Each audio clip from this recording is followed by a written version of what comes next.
The following program is rated TV MAL. It contains strong language and is intended only for mature audiences.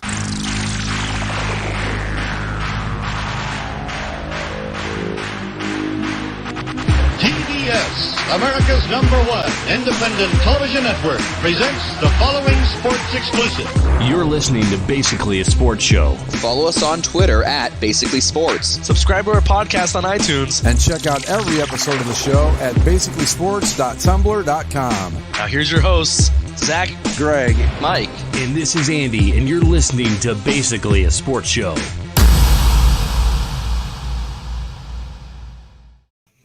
All righty, here we are. Yo, yo, yo. Hello. Happy Black Monday, everybody. Yeah. How many coaches did we lose in the process so far? 5? 4? 4 coaches? Sounds right. It was Zimmer, Nagy, Flores, Nick Fangio. Joe Judge still has a job for some reason, but that may. How in the hell did that? How did Flores get fired and Judge still has a gig? How did that even happen? Well, the Giants GM retired, right? Not Edelman. The guy. Shuttleman or something like that, or Fettleman. Yeah. Gentleman. Gettleman. It was Gettleman or Gettleman. Or Gettleman. Right Gettleman. There we go. So he found one there somewhere. So I imagine they will hire a new GM, and that GM will probably hire a new coach. Well, didn't Mara say he has confidence in Joe Judge? Yeah, well, that's always the thing that happens before they get fired, right? Is the vote of confidence. I don't know. Like it seems like if the Giants stick with Joe Judge and they deserve the irrelevancy that they get. Well, you know, Mike, that there are guys that are willing to take a pay cut to come back and play for him. Are there now? Guys are telling them all the time how much they want to come back. Yeah. Yeah, I think that Joe Judge's next move would be to run for president, but that's just me. But yeah, Flores getting fired was a bit of a shock. Yeah, I mean, considering they just beat the Patriots again, they're considering that Tua's 3-0 against the Patriots in his time as a Dolphin, and they're and considering how they ended the season, like I know they didn't make the playoffs, but 9-8 after being 1-7 is not a bad. That's not too bad. Yeah, they do 8-1 the rest of the way, right? 8-1. They would have made the playoffs if they could have beaten the Titans last week. Like if they had completed that 9 in a row, then yeah. But I mean, you could say that maybe don't be 1-7 to start. No, off. that's true. That's true. But it's I don't know. It the thing. I guess the thing that really makes it a head scratcher is that the Dolphins owner, fired him, and then was like, he flat out told the media, like, I don't have a I don't have a replacement in mind. It's like, oh, we're going to do a coaching search. It's like,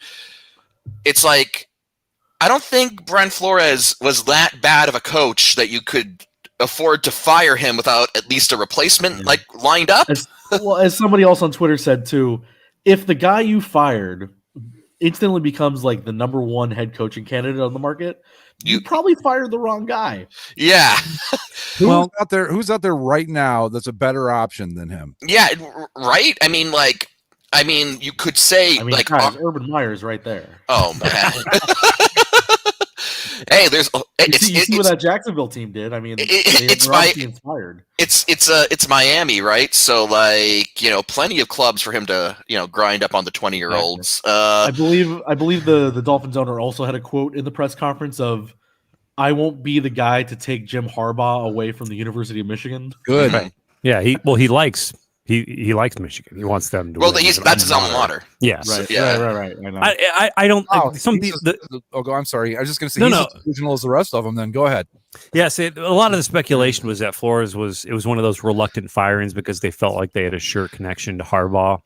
But from what I have read today was that it was related to, I guess Flores he kind of was a brusque personality, didn't get along real well with a lot of people. What? He's a Belichick coaching tree person? Was brusque and didn't get along with people? Well, from what I've read, it was he didn't want Tua. He wanted Justin Herbert, and yet they took Tua. Wow, who could have seen that?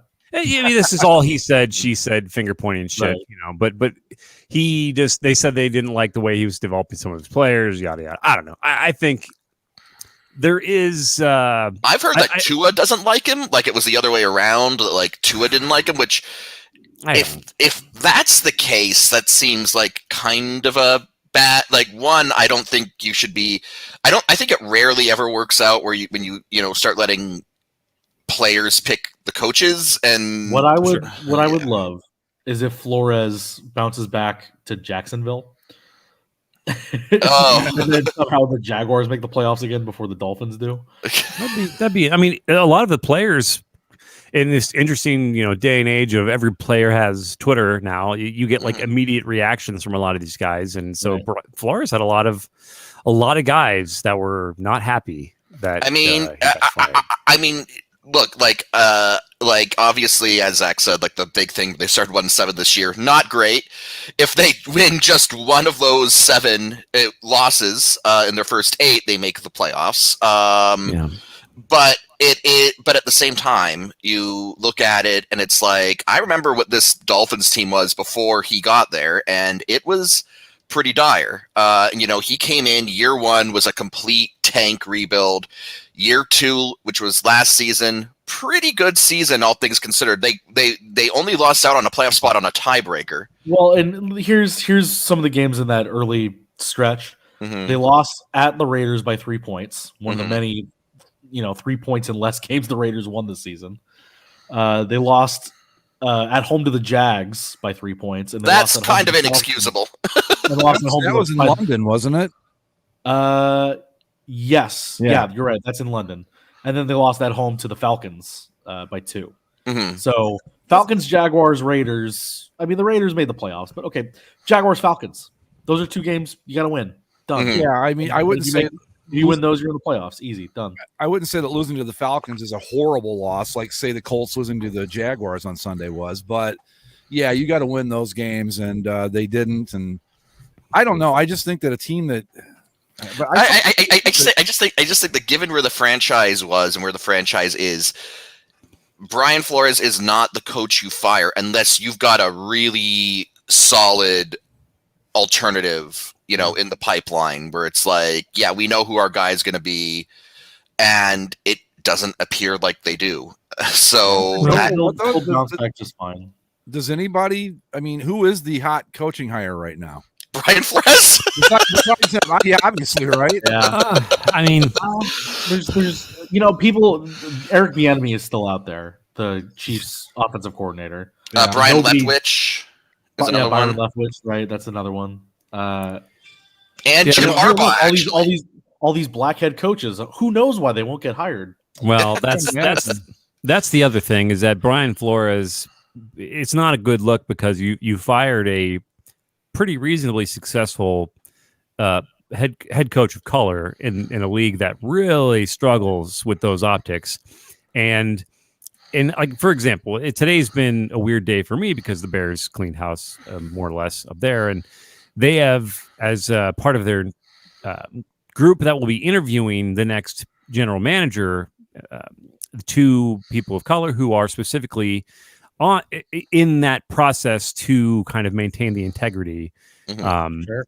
And it's a good idea, but it's also one of those things where it's like, gee, I wonder who will have more impact on making the final decision. The nepotistic 3 people in charge, or the 2 minorities who are there because they feel guilty. Diversity committee. Yeah. Right.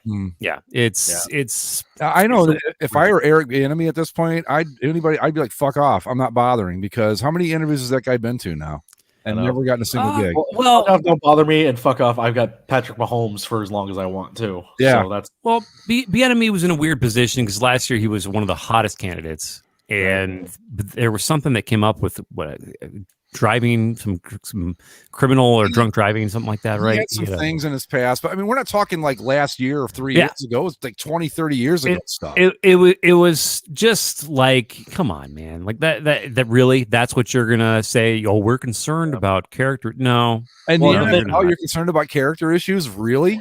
Come on. Well, the thing with him too was the place that was most rumored to like be after him, or at least guys that wanted him, was Houston and Deshaun Watson.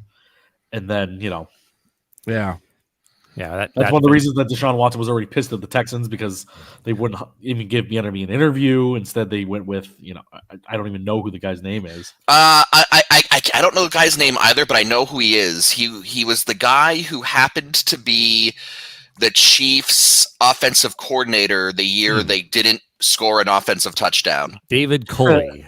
Yeah, whoever the fuck. He's the guy, he was either the wide receiver coach or the offensive coordinator. One of the two, I can't remember, but he was someone important on that Chiefs team where they didn't score an offensive passing touchdown for like 10 straight games or something. Well, he's from the Joel Osteen tree of coaches, and that's important.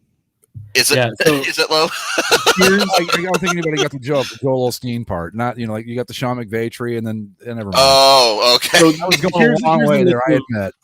Here's the list of Eric Bieniemy's legal issues as they were: 1988 bar fight, 1988. 1989 traffic ticket for driving a defective vehicle and for speeding. 1990 license was suspended after another traffic violation. 91 was caught speeding with a suspended license. 91 failed to appear in court. 1990 he also pled no contest to interfering with a firefighter who had been doing his duties to extinguish a fire in his mother's garage. Okay. None of this is sounding too terribly awful. It makes me sound like a guy I'd like to hang out with. Basically, bar fight in 1988 was like, I don't know, like who didn't get a bar fight violation in 1988? I never got a violation, but I was involved in a couple. 1993, arrested for allegedly harassing a female parking attendant. No, that's that sounds like yo, what the fuck is this ticket about? Like I was in there for 2 seconds. This was he put his hand on the attendant's neck, startling her. She told police he also made a comment about a bunch of black males all being her worst nightmare, and then his friends took down their pants and started peeing nearby. I mean, this guy will never be born, And again, that was 1993, and then the latest possible thing was 2001. He had a DUI in 2001. Jesus, other than the traffic court lady thing, I don't see anything on there that I would even raise an eyebrow over, to be honest. I mean, after 20 years, if the guy's been spotless the last 2 decades, it's like how much fucking time does? I mean, if the guy was like a legitimate pedophile or sex fiend or something weird, where like, wow, you really have came to watch out. It came out like last year. He was like harassing the cheerleaders or something, and showed up with a gun to a press conference. Or, like, not even that. Like if this guy back in the 90s or late 80s was a totally out there pervert or sick fuck, like say Ben Roethlisberger. Oh, I mean Ben Roethlisberger. Well, he's white though, so he's fine. So that's okay. Yeah, but I mean, you do a side by side comparison of their past aggressions, and who looks worse? Sure. And by the way, just for context as well, the 2001 DUI was just before he got his very first college job as a running backs coach at University of Colorado. Ever since he's been a professionally employed football coach, not a single thing. Yeah, well, I don't know, man. It's when you have a bunch of owners, what do they all look like? Bunch of old white dudes, old rich white dudes, pretty much across the board. How many black coaches do we even have this year? Mike Tomlin. All right, well, okay, Mike Tomlin, but he's been there for what, a long time. Yep. Well, usually black head coaches are interim coaches that you put on shitty teams and then they get fired so you can hire a white guy. That's generally how it works out. Well, you had Brian Flores. Right. Anthony Lynn used to coach the Chargers. He's gone. Well, he's Todd Bowles. We're going to get back to the Chargers, but I think they might want Anthony Lynn back. Oh, but... we'll talk about the Chargers. I didn't see a single minute of that game, so I'll let you guys have it. But it looks like you missed a classic, man. It was incredible. As of right now, with Brian Flores being fired, it is just Mike Tomlin. Yeah, he's the only one active. And he's won what? 2 Super Bowls? 1 Super Bowl. Who was it? Cowher? Right. Yeah, Cowher got 40, and then I think Tomlin got 42. I think that was. He was the coach when they beat the Cardinals, right? Yes. Tomlin, and so Cowher was the coach when they beat the Seahawks. Seahawks. Okay, yeah, that's right. All right. Yeah, he's only won one. Got to another Super Bowl where they lost to the Packers. Right. Okay, so he's been to 2 then. Tomlin has. Yes. Yeah, Been to 2-1-1. Yeah. And then, of course, never had a losing season ever. And then, although we might have another black coach in the NFL because Tony Dungy had a suggestion for the Jaguars on Football Night in America this past Sunday. Jim Caldwell. Jim Caldwell. Yep. Man. Who was he with last? Lions. The Lions. Yeah. Weren't they halfway decent when he was there? Well, that was the joke. You know, things are bad in Detroit when you want Jim Caldwell back. Yeah, Jim Caldwell's Tony Dungy's buddy. He took over for him when he left. Right, I remember that. Yeah. Well, Marvin Lewis was in Cincinnati forever, but like that was the joke that he probably should have been fired 10 years before he was. Yeah. No, they've got a horrible track record with that. Here's the thing, and I think I sent you guys the tweet from this. Major League Baseball hired a woman to manage a team in single A baseball. Yeah. Yes. We've reached the point where there's. I think it's great. I think it's wonderful, but we've reached the point where a woman is managing a professional baseball team, and we only have one black coach in the NFL.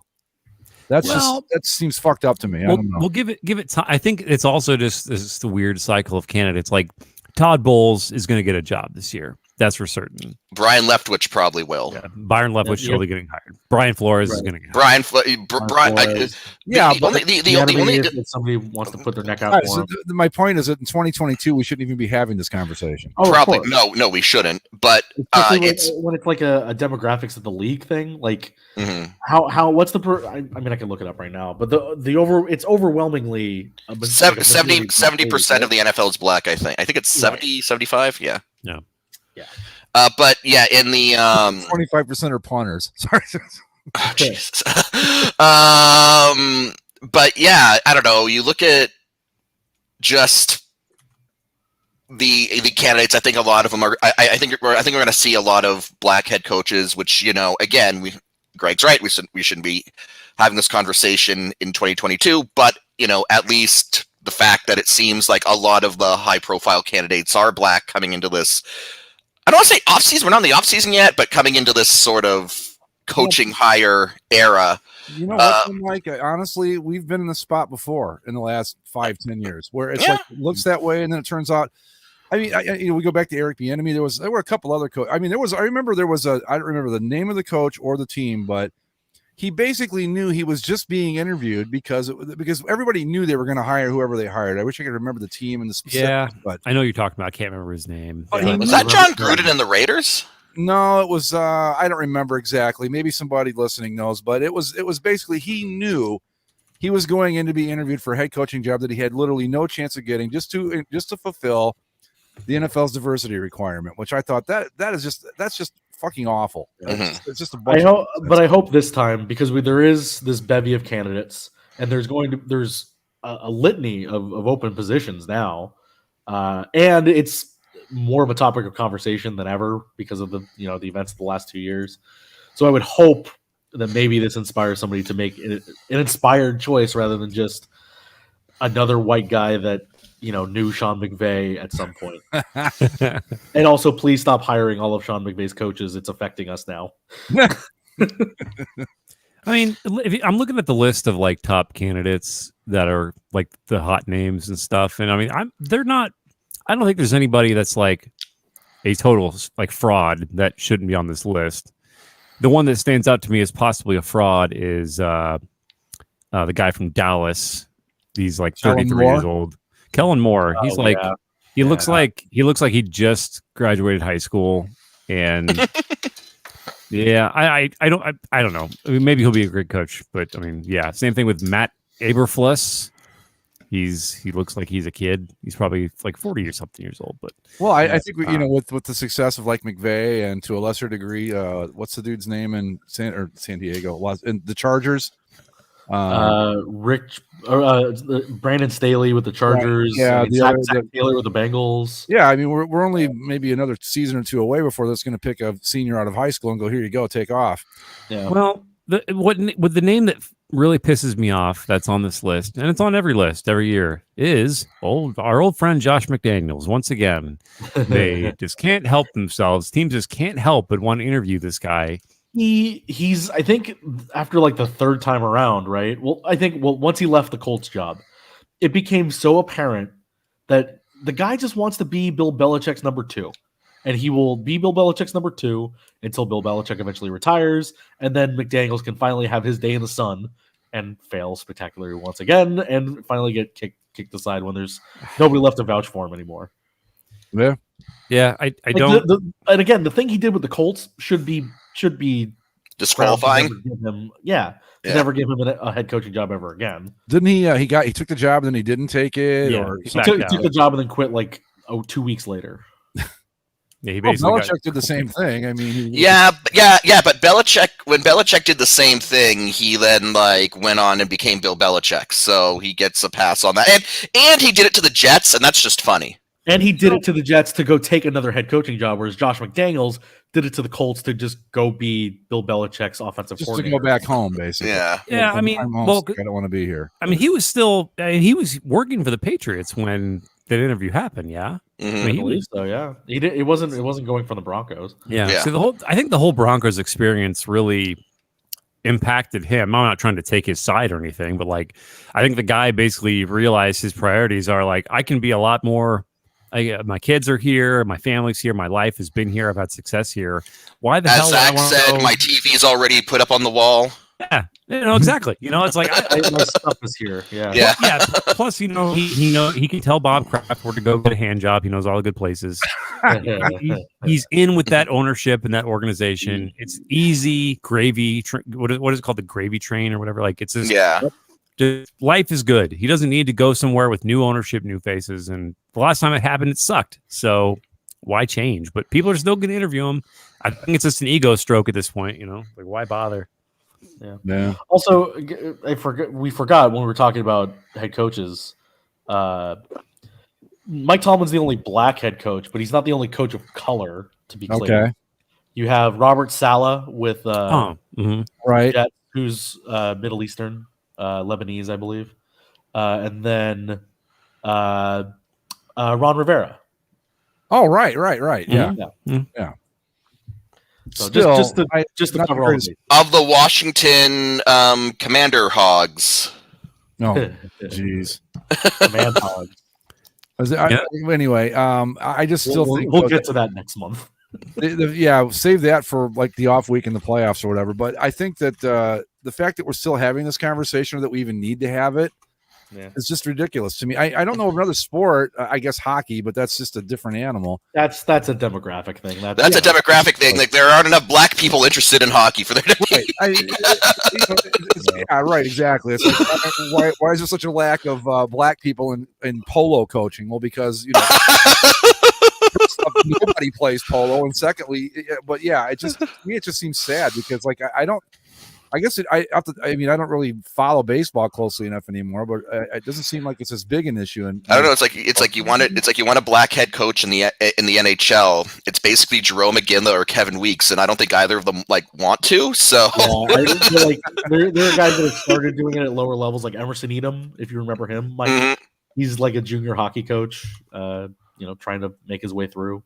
Yeah, well, but I mean, other than the demographic thing aside, hockey, the NFL is just, it's had this issue. I mean, how long did it take before we finally, and you guys are probably too young to remember this, but before we finally got past hey, you know what, a black guy can play quarterback in this league. Right. Yeah. Wouldn't it have been whenever Doug Williams won a Super Bowl? Yeah. No, because that still lingered. Would you say Donovan McNabb? Maybe. I mean, Steve McNair? Steve McNair, Donovan McNabb. I mean, it was I remember like when this guy Joe Gillum started over Terry Bradshaw, one of the Steelers during the 70s. And it was just like scandalous. It was like, oh my God, a black guy playing quarterback for the Pittsburgh Steelers. He was And then for every positive movement in that direction, there was the Jamarcus Russells of the world that maybe knocked it back a couple pegs. But that's my point, though. Look, Jamarcus Russell just wanted to live the American dream. All right. Just wanted to drink purple and play quarterback. Exactly. Hey man. But no. Living. Well, like who was the guy? Not Dante Culpepper. He was the black guy quarterback for the Vikings when they went 15-1. Dante or Warren Moon. Warren Moon or No. What's it? Teddy Bridgewater? Randall Cunningham. Cunningham. That's it. He might have been the beginning of the finally like, hey, maybe this will work after all. Maybe I have to go back and look now, but I mean, it was just you saw guys that like that were good quarterbacks in college, and they'd make them play safety and shit. And it was like, what the fuck is this? I mean, I think you're right. I think we've gotten past. You look at the roster of quarterbacks across the league now, and there's plenty. Like, not to say that like we don't need more, but just it doesn't seem like it's a problem anymore. Yeah, because you get your Tyler Murray's, Lamar Jackson's backup is Tyler Huntley. It took long enough. That's my point. I mean, and baseball was horrible about. I mean, Christ, I think it was the Red Sox were the last team to integrate in like 1959, and of course it was going to be a Boston team, of course, but. And as the years progressed, I mean, there was like this unwritten rule: never start more black players than white guys. I mean, and it took, I would say, probably by the 80s, it was finally to the point where you go. Hey, the Cardinals are still running with that, and they seem to be doing just fine. I don't think I don't think they're doing it on purpose, though. That's just like no. I just think that white guys named Matt just naturally gravitate towards them.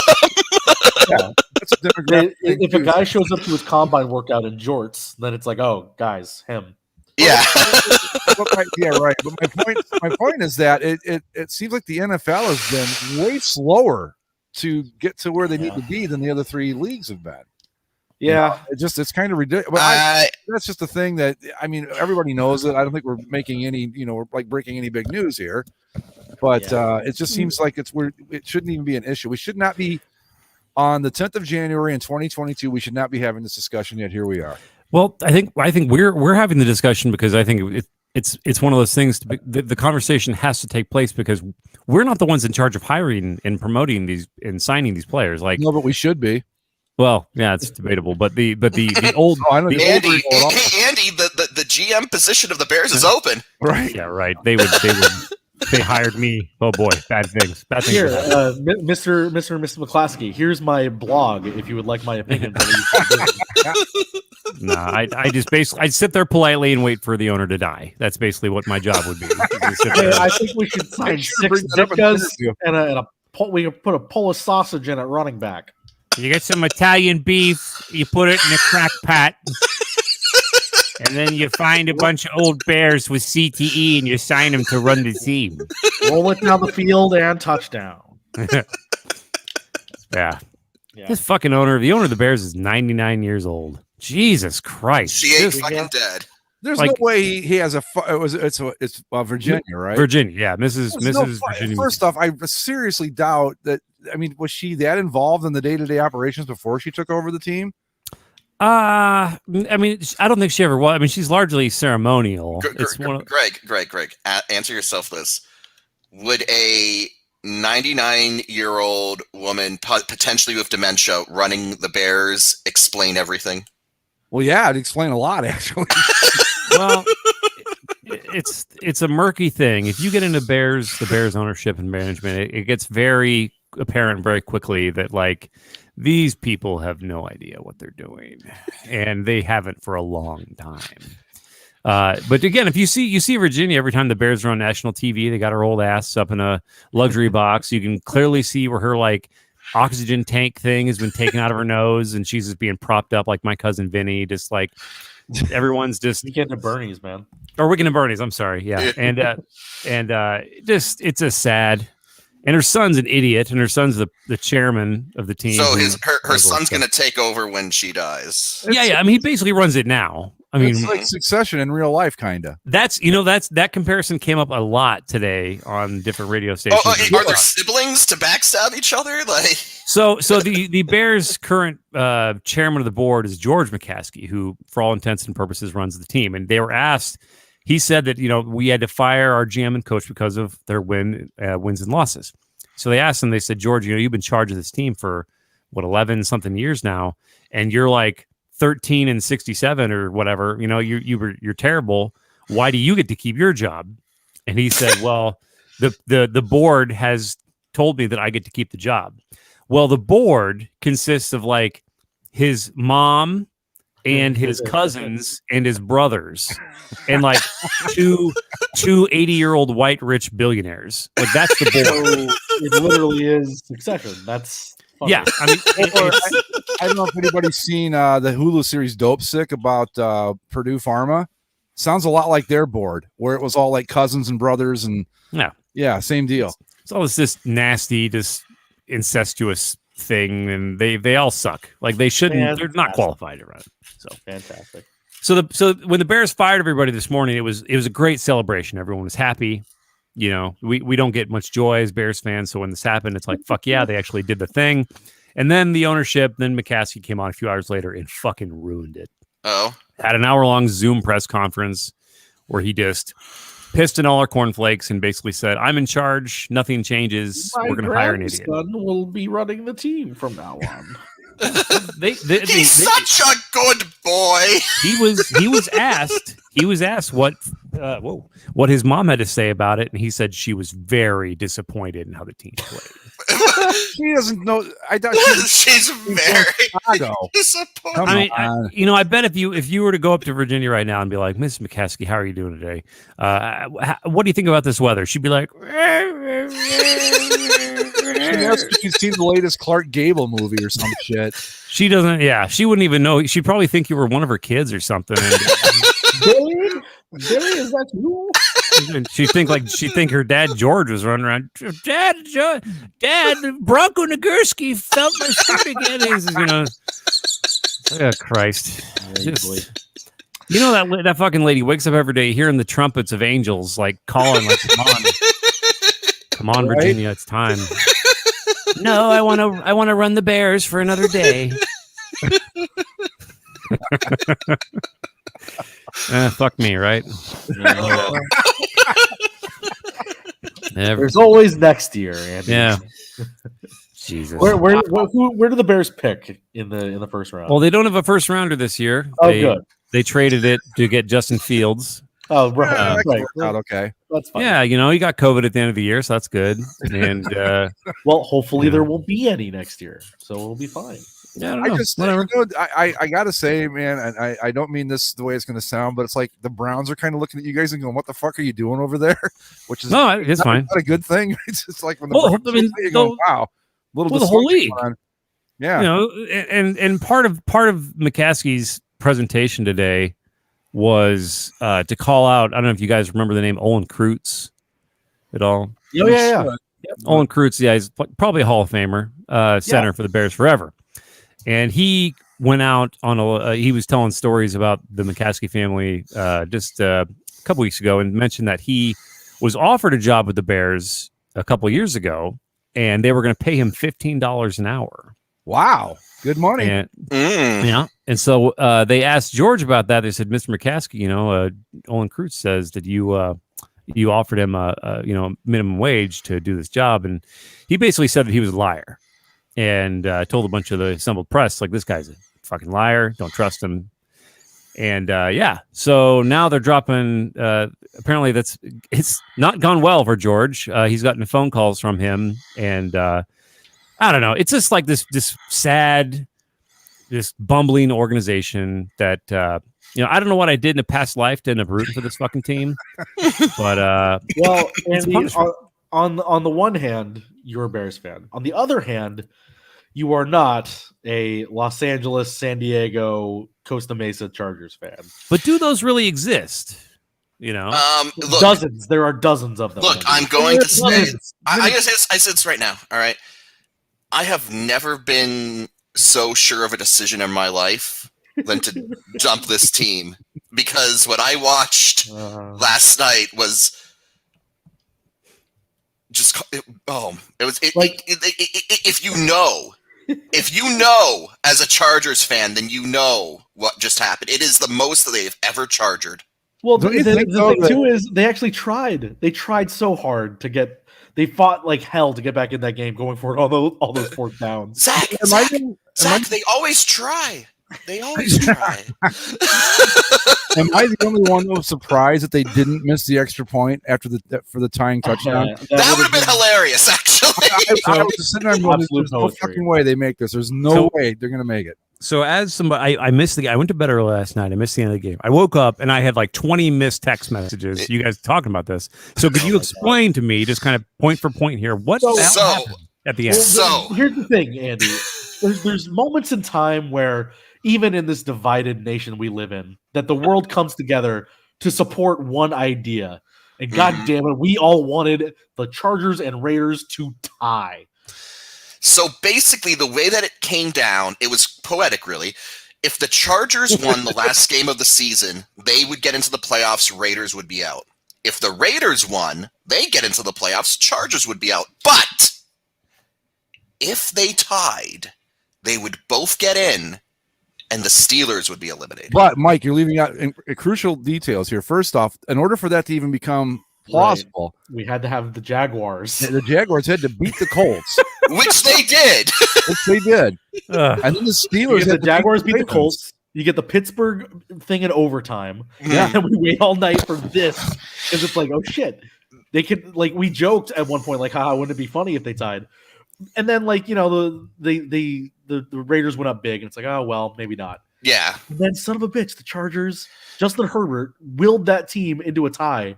And we all I collectively remember looked at each other and said, he "Oh, shit." he threw a touchdown with like 2 seconds left to tie the game. Get this. the zeros on the clock. And get this, Time expired. they converted like 6 4th and 10s in a row. Mhm. Wow. 19 What? play Yeah. drive. 19 play drive. This was like watching one of those fucking redneck bastards from New Jersey winning the Powerball in real time. It was just like, this can't even be happening. But Like there the it is. Chargers were so blatantly ineffective on first, second, and third down, but they thrived Yeah. on fourth down. And it was they- the craziest thing. And as Zach said, with zeros on the clock, Yeah. Justin Herbert throws a game-tying TD. It just missiles this thing in there, as he Yeah. did on all the fourth down passes. He didn't like step back and loft it up because there was no time. He just whipped it as hard as he could at these It was a receivers. fucking laser beam. Just They all caught it with their chest. It was great. And so the Chargers avoid preemptive charging. They make the extra point to tie it up. The Chargers were 6 for 7 on fourth down. yeah. And You then go to- They were four, four, right? They were 4 for 18 on third down, but 6 of 7 on fourth down. We go to overtime. Raiders get possession. They don't score a TD, they score a field goal. Chargers get possession. They score a field goal. We're tied again. At this point, we're all starting to believe.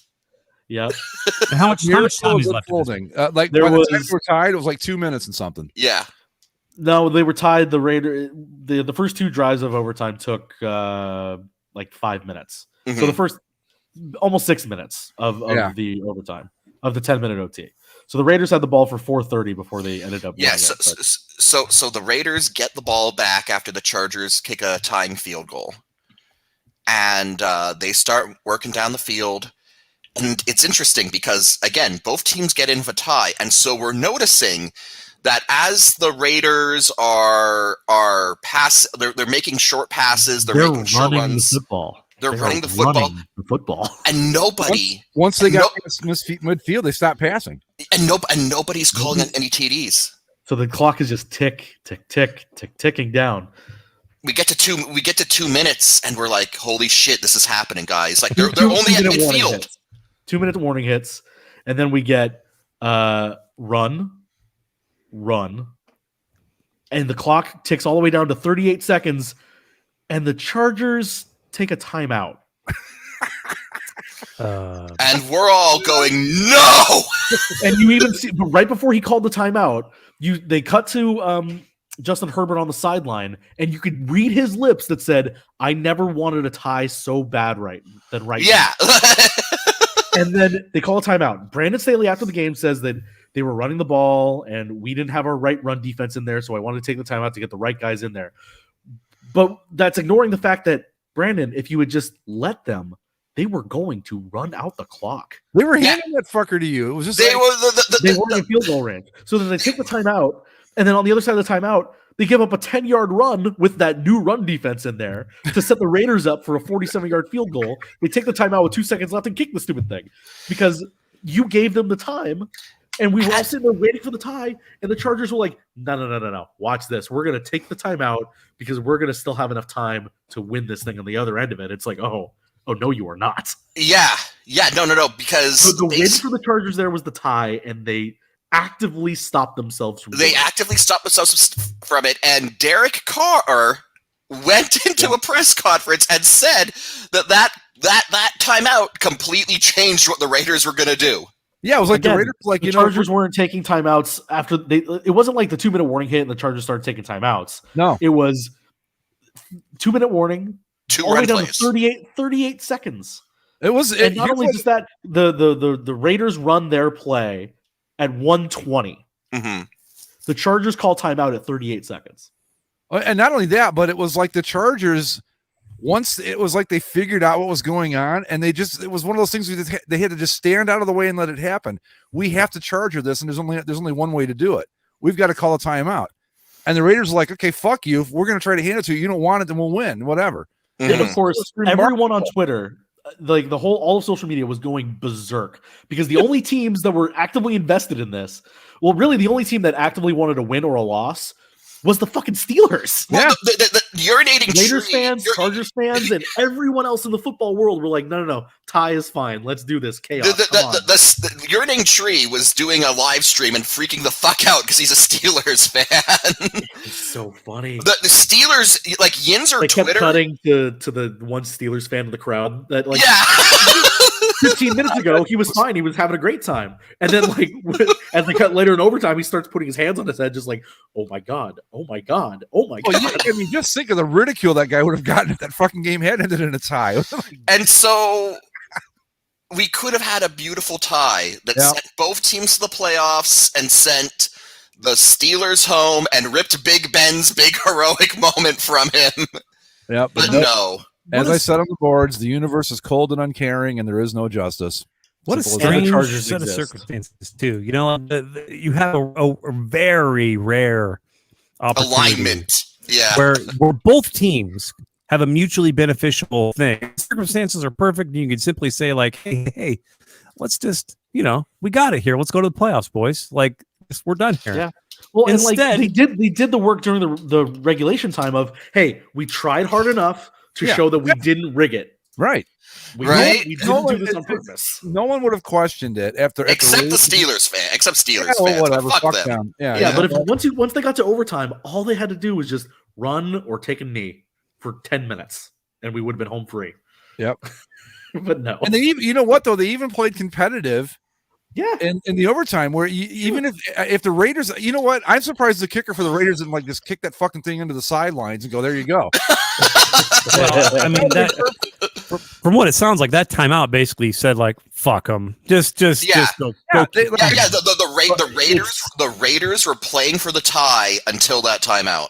Again, in the field goal they kicked, it was 47 yards. It wasn't like a No, it chip wasn't. shot. No. So they call the timeout, then they give up a 10-yard run. So again, if the Chargers do absolutely nothing, the Raiders are kicking a 50-plus yard field goal if they even try it. Mm. It would But they- have been 57 yards had they kicked it from that point, which Yeah. is not a gimme, and even in an indoor stadium. And I really was surprised that the Raiders kicker didn't just shank it on purpose. Well, he hasn't missed a kick in that stadium yet.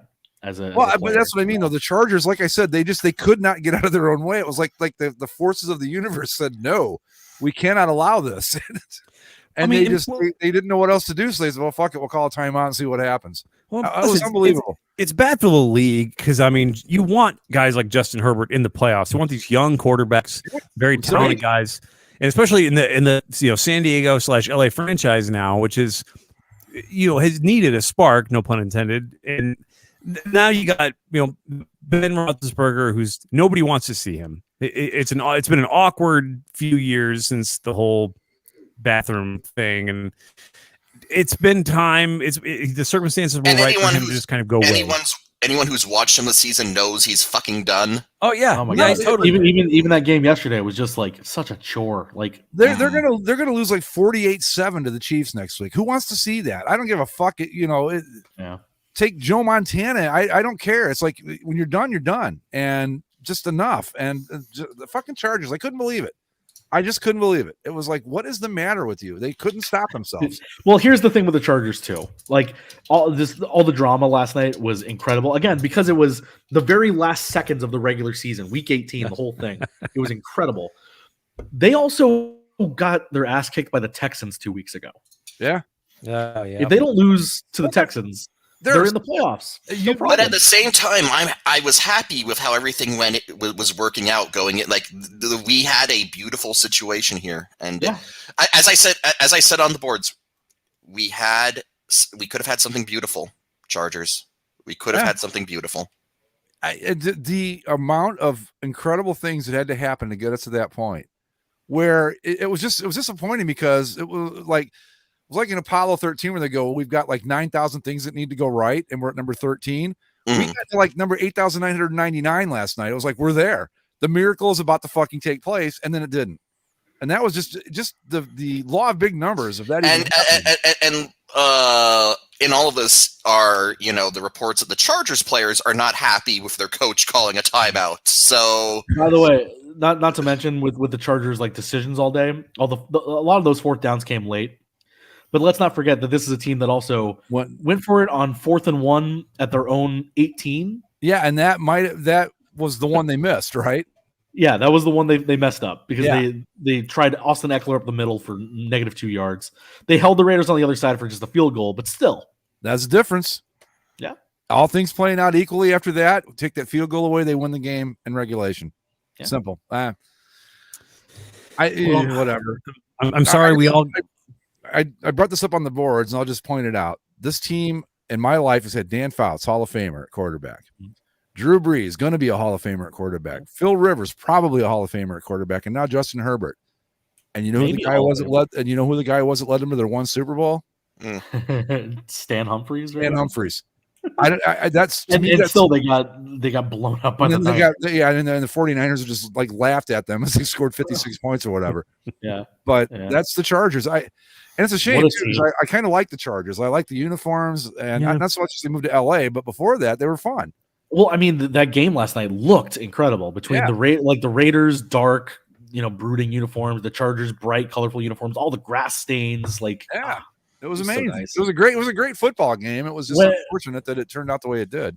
Mike, I mean, you're an expert here to consult on this. When it comes to all-time chargerings, is this a top 5, top 3 chargering?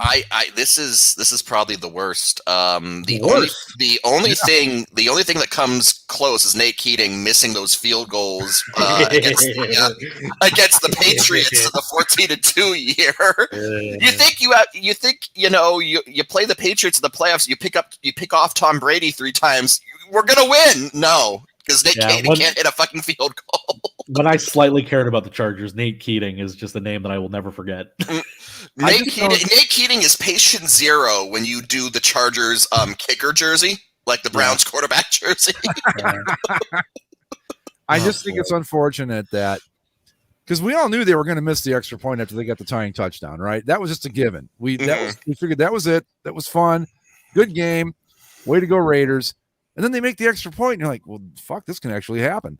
Yeah. And then they could not find another way to do it. Like I said, this was divine intervention, a chargering that they had no control over. This might be the worst chargering, Zach, because this is the chargering that might get a 30 for 30. Yeah. Week 18. Unbelievable. What if somebody told you that all you had to do was tie to win?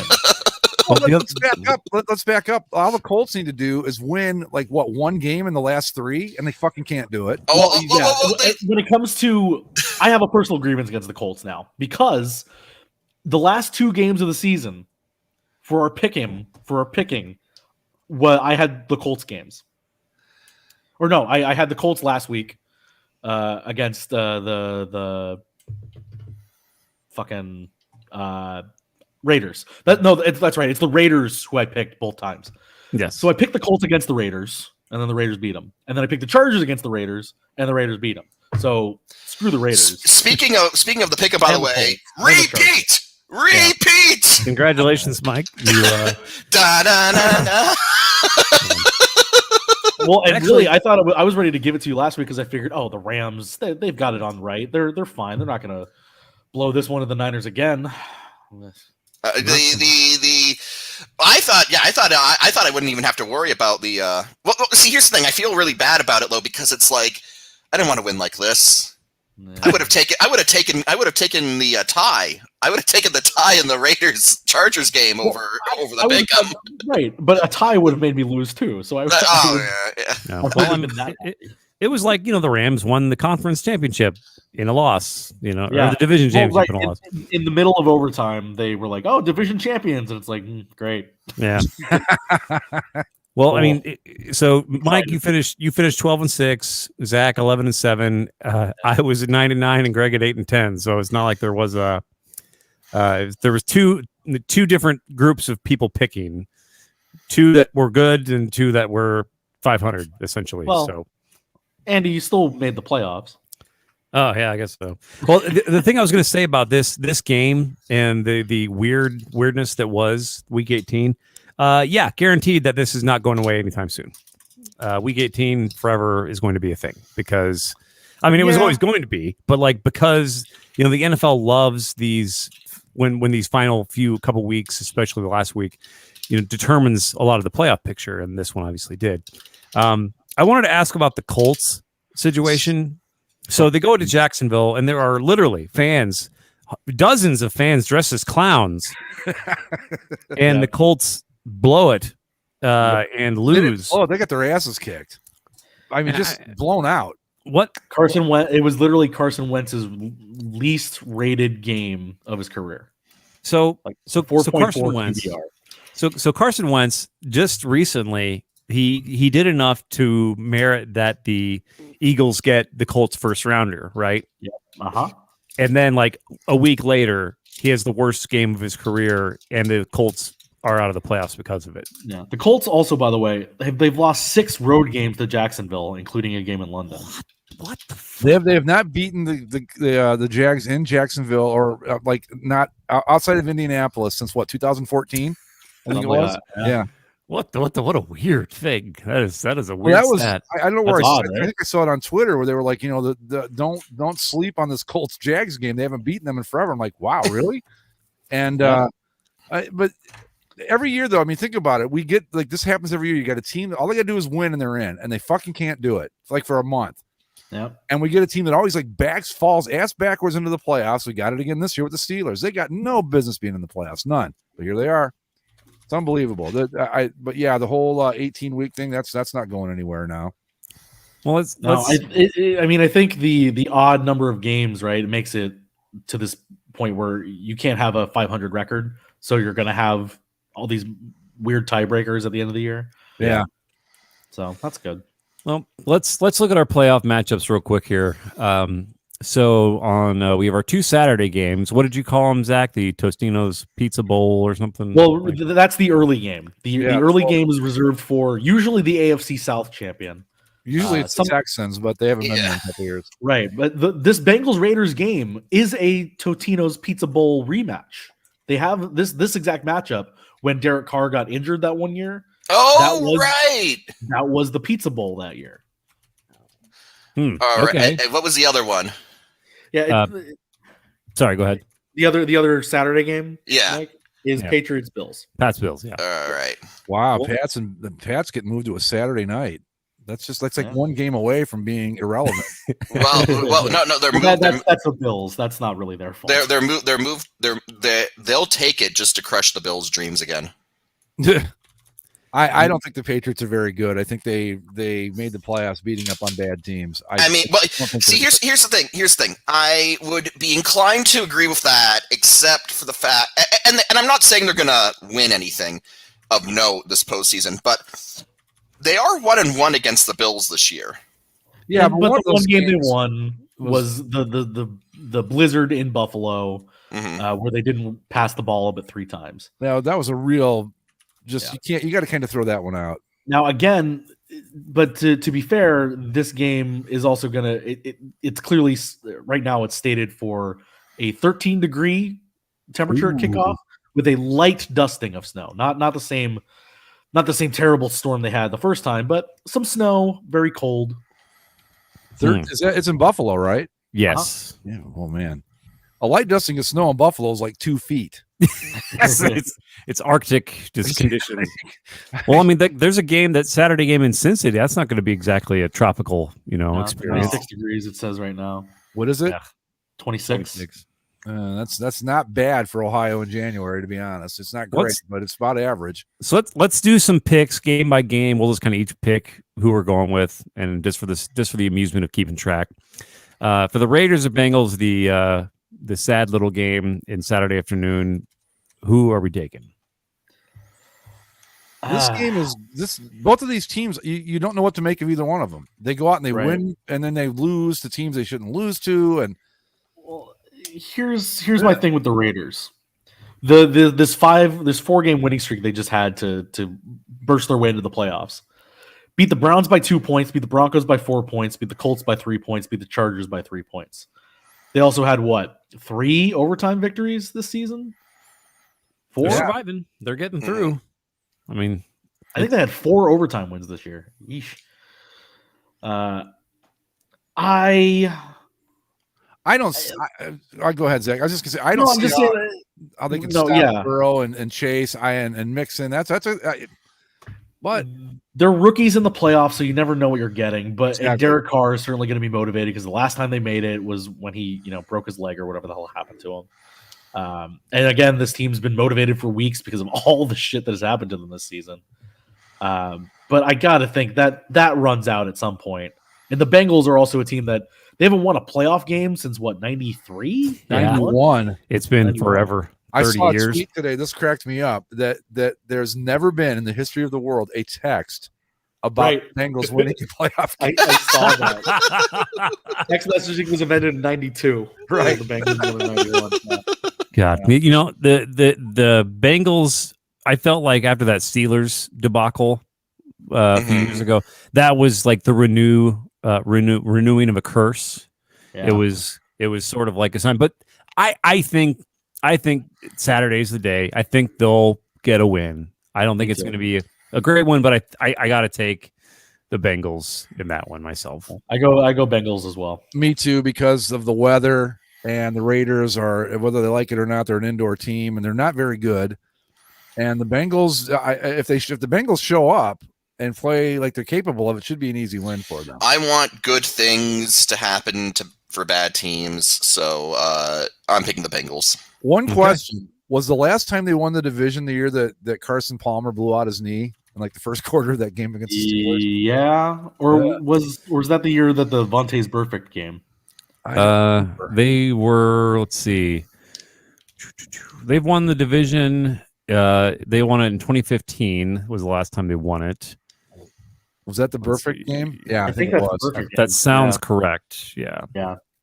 Oh, that would have been the Andy Dalton era then, right? Yeah. Yeah. Oh, yeah. I think that was probably like if the last time they won the division, they had a quarterback who wore number 9 and blew out his knee and was never the same after that, and now they're in the same spot again, I'd be nervous. But if that's not the case, that's not the case. Okay.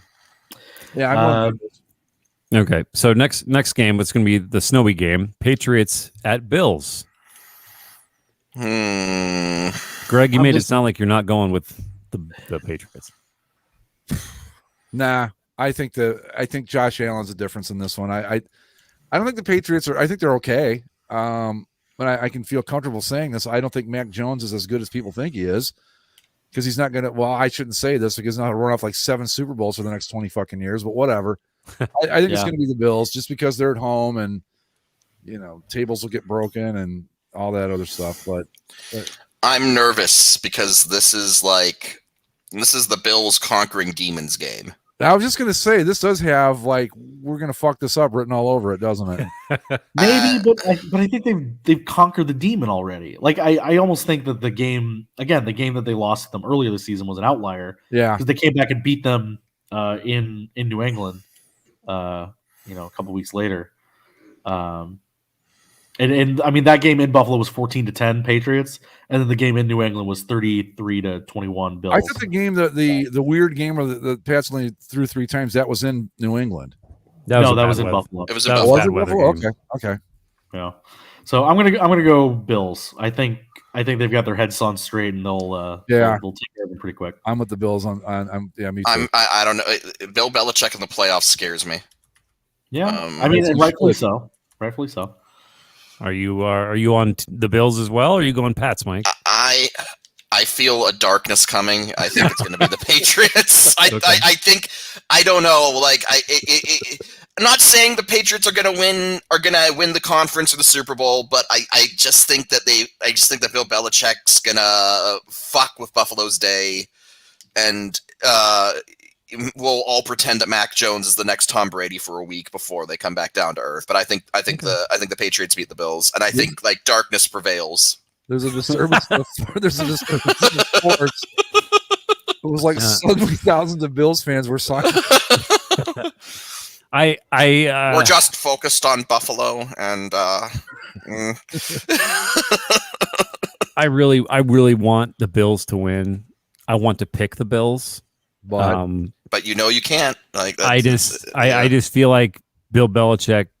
This is because, especially if the weather's bad, I think they'll grunt away to steal this game. Yeah, I hate picking the Patriots, but I'm going to pick them, and I feel gross doing it. Zach and I are the only ones that have any faith in the good side of the force here. Well, it's like you said, Greg. The universe is cold and uncaring. This is true. That was proven to us last night. Yeah, and there is no justice. Good things don't happen in this football universe. These guys have bummed me right out. Right. Bill Belichick will just go he's like, everything's going as I have foreseen. Right. You know what's going to happen, don't you? Everything will line up perfectly for the Bills, and then they'll show up and wear those stupid fucking all red uniforms or something, and just completely, yeah. I imagine they'll go all blue. Oh, which won't be great either. Wear your white pants if you're blue jerseys. Jesus Christ, it's not hard. No. Yeah. Sunday's a triple header. Yeah, let's start with Eagles at the Bucks. Oh, Bucks all the way. Yeah, I think this one's pretty easy. Buccaneers. I don't think there's anybody that's going to pick the Eagles. Does anybody? I mean, it's easy to forget the Eagles even exist at this point, let alone that they make the playoffs. Someone had to take the slot. Wow, what an honor! Somebody had to be the number 7 seed bowl. Yeah, and of course it was the second. Those who are about to die, we salute you. I don't know. The Bucks are, as a team, they're in a lot of flux because of the wide receiver injury situation, and then of course Antonio Brown going insane again. So they still maybe he was never sane, but it's kind of a shaky situation with wide receiver, which is been the story of this team. At the start of the season, the coverage was all fucked up, and now once all the safeties and the quarterbacks started to heal up, then the receiving core went down, and I'm not entirely confident about a deep playoff run by the Bucks, but I think they'll get past Philly.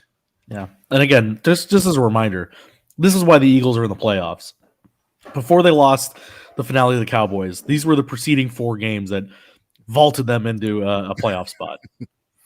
At the Jets, home against the Washingtons, home against the Giants, at the Washingtons, all wins. Yeah. So, Yeah, Real murderer's row there. Well, are we feeling similarly about Steelers Chiefs? Clean sweep for the Chiefs, I imagine. Is there anyone picking the Steelers? No. Yeah, No. Chiefs all the way. Like, The only real question is how much do they win by? I want to see if Ben falls down again trying to jog. like I'm trying to think of like what would be the nightmare scenario to get the Chiefs to lose, besides Patrick Mahomes going down, which It happened last year. Yeah, freak turnovers. That's all the hope they have is that for whatever reason, I Mahomes can just see scores the a pick. Steelers defense keeping it respectable, but I don't know how in the world that offense is going to score any points on the road. They can't score points anywhere.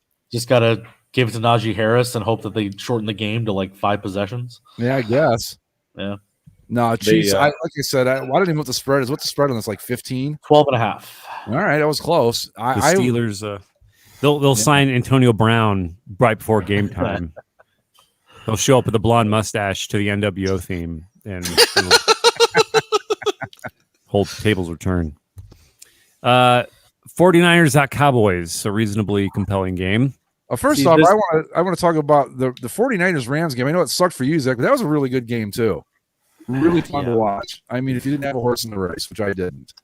The Rams played exactly how I know they can for the first what would I say? 4/5 of the first half. Yeah. And then for some reason, on a 3rd and 1, they went empty backfield and passed the ball. That was the stretch of 10 consecutive pass plays where Matthew Stafford went 1 for 8 for 24 yards, an interception, and 2 sacks.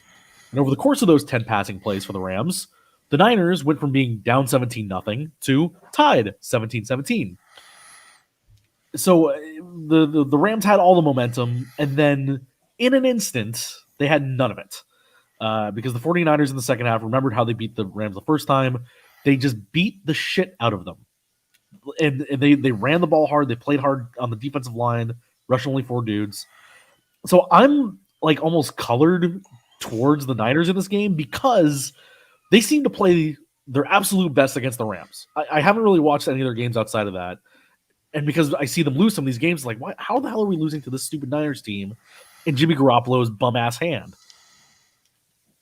And yet, I think that, like, the biggest thing for me that as like a final stat from the Rams-Niners game, in weeks 15, 16, and 17, the Rams missed a total of 18 tackles. Against the Niners, in one game, they missed 19 tackles. Jeez.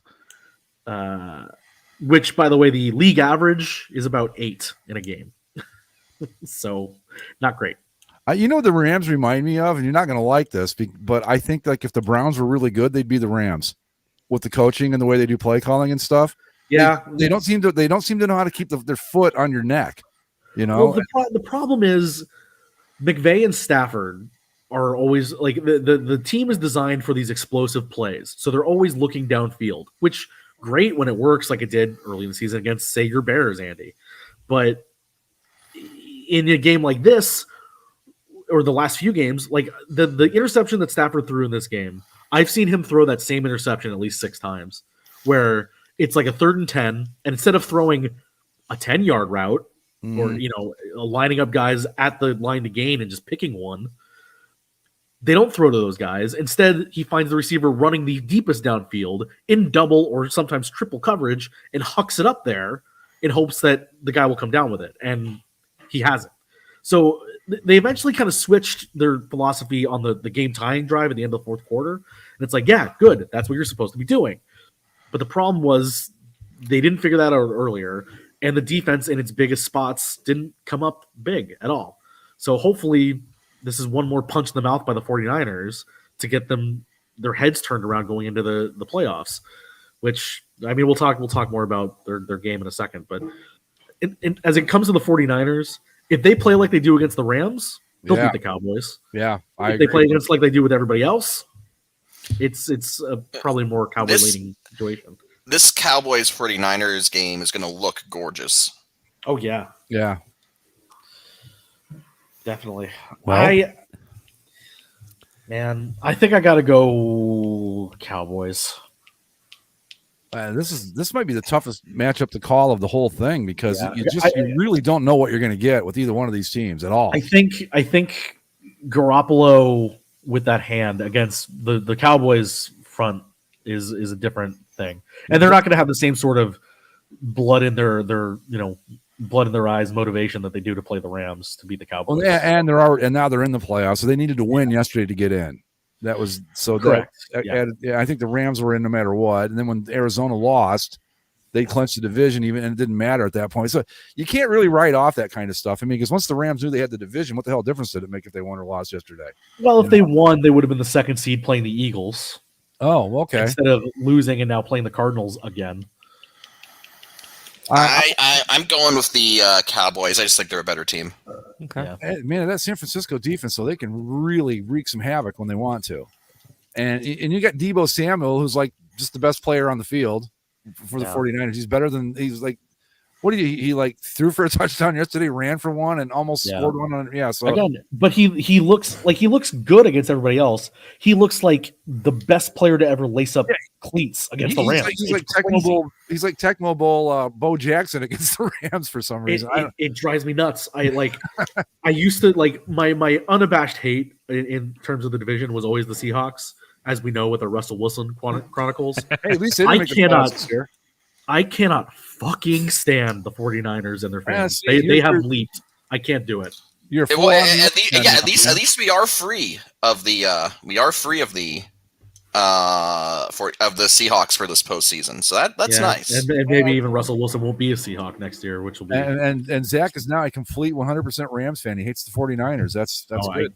Well, the thing that didn't help that there's because when the Rams were gone, what team was good at the time when the Rams left? Well, the 49ers, and they're in California, so many people picked up the 49ers fandom in Southern California. So when they come and play, there's still like there was so much red in that stadium yesterday. It was really embarrassing. But well, I would really quick sidetrack on that. I don't know that. I mean, home field advantage still means a little bit, but in this day and age, and we've talked about it a million times over the 10 years of the show, with all the nationalization of sports and stuff. I don't know that you can really knock a fan. I mean, maybe the Chargers because fuck. I mean, at least try to get at least 100 people at a game one time. But everybody else, I mean, I've seen it at Browns games. I've even seen it at Packers games, which you think it would be unheard of, but where you'll see a sizable group of the opposing team's fans at every game. There's really no place that's and there's certain teams, of course, that always do that. The Cowboys, Steelers, Niners. But yeah, so it's but speaking of Chargers fans and the Rams, when they put out the schedules after the games end and you know who all your opponents are going to be, the Chargers host the Rams next year, and that'll be fun. Yeah. Well, you should be able to. Are they going to do the stadium up in both teams, or are they going to? It'll certainly bleed blue and yellow. Yeah, that's for sure. I'm going to pick the 49ers because Jimmy Garoppolo is we both went to the same college, which basically means we're best friends and we know each other personally. And he's he's very handsome. Yeah, he's a good-looking guy. Handsome devil. But also the Cowboys, fuck them because the America's team bullshit, which is just the worst, most. Hey! We might be getting a rival to that with the Washingtons. Oh yeah, true. The people's team. The people's team. What a crock of shit. Sounds rather communistic, comrade. Be Washington Comrades. That'd be fun. Washington Comrades. That would kick ass. I would love that. Go for it. You want to give everyone at Fox News a collective heart attack? I'm saying it. Fully embrace the fucking heel turn. Go with it. Why not? Hammer and sickle on the side of the helmet. Yeah, so if they were the Comrades, it'd be so great because every time they scored a touchdown, they would have to let the opponent score a touchdown. The equal distribution of resources. And everything. Nothing would change, is what you're saying, basically. Everything would be a tie. So out of principle, they would not feel the defense if they scored. They would just graciously let their opponent get an equal amount of points. No, so the Cowboys have been like the most above average 500 team for the last whatever many years.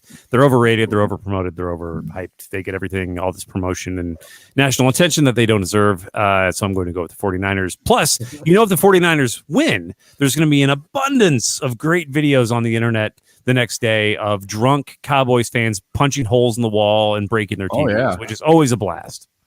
I'm going to go with the 49ers just because I don't have any faith in the Cowboys. Sorry. I mean, I could be wrong, but I think. And if the 49ers win, we get 49ers Cowboys jersey matchup. And then if the Niners, and then if all these games go as we think they're going to go, Niners Packers. Ooh. Oh, wait a minute. I'm not so sure I like that all of a sudden.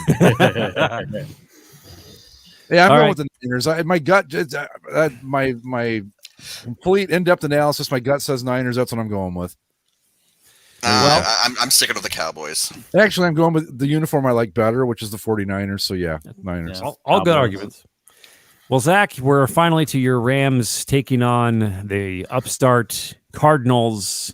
Yeah, Rams. I'm pissed about this. Well, it's a shitty matchup because I think that not even the matchup. I hate that they got pushed to Monday because now I can't. Oh, that go. is shit. Yeah, that is garbage. Yeah. Like I was looking at the tickets, and luckily, like before the games were over, the cheapest ticket to get in the building was like $140. And then once the game got settled, tickets are going on the resale market for like $70. And it's like, oh, that's half. Game day, you could probably get in for 20. But like hell, I want to deal with Monday afternoon traffic going to a playoff game. It's like I told you, you'd have to leave Sunday night just to get there. That's not happening. So. And I don't know how they're going to work the schedules next week, but one of these teams is going to be on one less day rest than whoever they play, which is kind of not great, but is what it is. You almost think they should have put the Totino's Pizza game in the slot. I mean, really. Well, I don't know what the order was in terms of selecting games because you know how it goes. Like, there's a draft between the right. The networks. Well, isn't Bengals? Who are they playing again? The Bengals Raiders. That's on Fox, right? That's on NBC. Oh, wait a minute. Because Fox has got an AFC matchup, or maybe that was yesterday. No, CBS has an NFC matchup. That's what I mean. Yeah. Okay. Yeah. Fox only has one game this weekend because they're also hosting the Super Bowl. Okay. So you get 2 NBC games, 2 CBS games, and then the ESPN game on Monday. All right. Anyway. I'm going to take the Rams in this. The easy choice for me. I think they're home, and the Cardinals are. I don't know. They were good. They were kind of like the reverse Dolphins. They were good at the beginning of the year. Now they're not so hot anymore. Yeah. Playing a team for a third time is always just so hard. Yeah. And both these games have been pretty tight. The Rams, they're 1-1, right? They split, right? Yeah, they each won on the road. So the Cardinals won the first game at LA, and then the Rams came back on that Monday night and beat the Cardinals in Arizona. Cardinals, by the way, lost 4 of their last 5 games, with their only win being on the road to the Cowboys. I mean, if the Steelers are the biggest hack fraud in the playoffs, you're kind of looking sideways at the Cardinals for the NFC equivalent of that because this is a team that, down the stretch really started to fall apart at the seams. Well, we talked about it at one point. We're like, the stats show that they get progressively worse as the season's gone on every single year with Kingsbury and Murray. So it's just kind of a weird inverse. I can't in good conscience select the Cardinals to win. They've kind of just limped into this mess, and no. Well, this is the rare instance where I actually like the Rams uniforms better than their opponents. Oh. Well, I'm curious what they're going to go with because going into yesterday's game, also, a couple of things broke in that Rams game. By the way, one, the Rams are now no longer undefeated when leading at halftime under Sean McVay. So that wonderful stat now goes to the wayside. They are now 45-1. Damn. So hopefully. Never have to hear about that ever again. Secondly, they wore the blue over bone combo, and which is just unfortunate. They had been 6-0 in that combo up until yesterday. So, curious what they'll go with on Monday. I mean, the Rams manhandled the Cardinals the last time that we saw them. So I'm thinking that the Rams are gonna win this easily. So I'm picking the Rams. Contractually obligated to go with the Rams, and I think they will. I don't like what I've seen from the Cardinals. I think the Rams have confidence to play them now, and I don't know. They need to beat the shit out of this team. They like because the way that they've lost to the Niners both times, like they need to beat this team. And then if they win, they'll likely go to Tampa Bay, which wouldn't be so fun.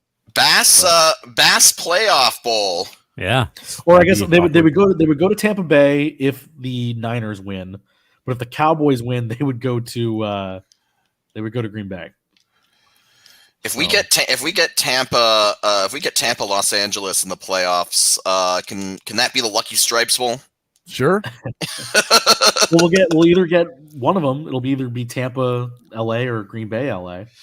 And if it's Tampa, LA, I wonder if they'll continue with their mutually assured death pact and wear their worst uniforms possible. Oh God, I hope not. All bone versus all pewter in the playoffs. Let's go. God, it drives me nuts that people go in like whenever that goes on, and people are like, "Oh, this is the future of uniforms." It's like, no, it's the future of. But why? Asphalt. Like, it's bad. who the fuck looks at that and thinks that's the future of uniforms? I mean, in a good way. Like, I mean, in a bad way, sure, maybe. The people on the CCSLC who get angry if you say you like, the Packers uniforms. Those people. Or the 32s, for God's sakes, Jesus. Yeah, oof. Oh, we got to. There's some breaking news about that. But anyway, did we all pick that game? Are we ready to move on? Yeah. Rams. So, I got some small breaking news, by the way. Okay. Major development on the West Coast. So at the Ducks game tonight, they're playing the Detroit Red Wings. Last night. I'm sorry, this is last night. It was last night. Yep. I guess this isn't. No, it's from last night. You're right. So Zach, you probably have more information on this. Could you illuminate us as to who dropped the puck in last night's game?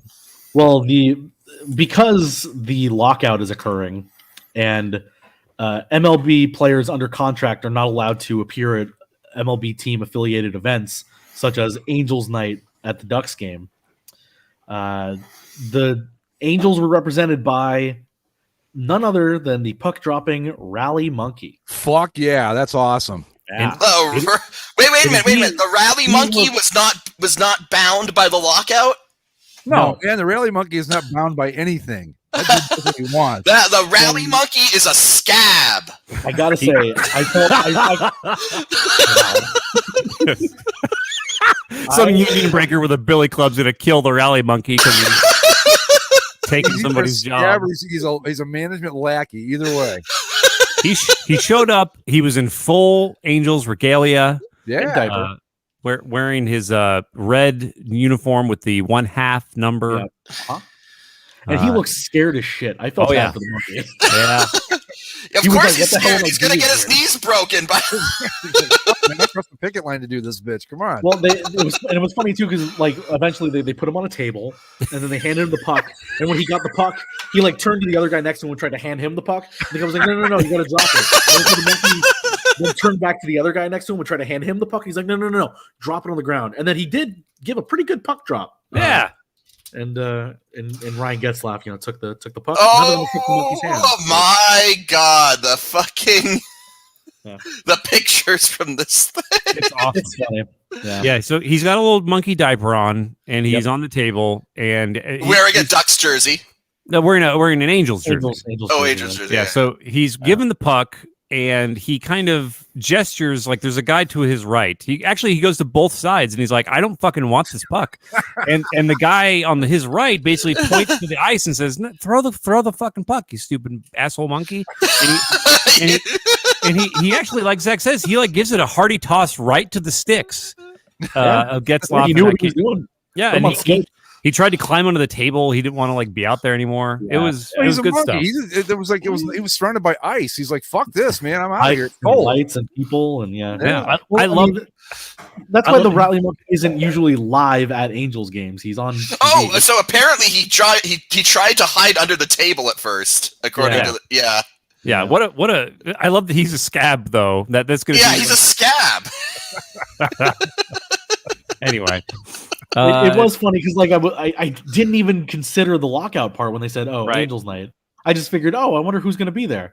Were And you- then I were didn't you get to there? go because I Oh. had I was going to go if it was on Thursday, but it got moved due to COVID, and so I had dinner planned. Oh on wow, Sunday. yeah, he really tosses that thing. Well, I think that I don't know. I think that if I had to pick of all the Angels, I think I'd pick Rally Monkey too. I think he'd be the best one to see it. Something Well, like I that. mean, I'd like Mike Trout to have shown up or Shohei Yeah, but Trout's Ohtani. just or- going to drop the puck and leave. The Rally He Monkey tosses makes it fun. He tosses the puck and then tries to hide under the table again. Yeah, Mike Jesus. Trout's not doing that shit. Come on.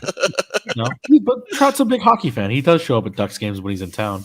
Yeah, but he's still not going to But- hide under the table. Yeah, but still, it's I assumed that it was a Ducks event so the players could show up. But I guess if you were a player at this point, why would you do anything the team asked you to show up at either? So Leave it to baseball. We can get into the lockout. We're going to have plenty of time to talk about it, but yeah. Baseball self-sabotage itself with Imagine that. with union troubles. No, Right. What are the odds? All right, Well, we what's got- the next game? We got the national championship taking place right now. how's that?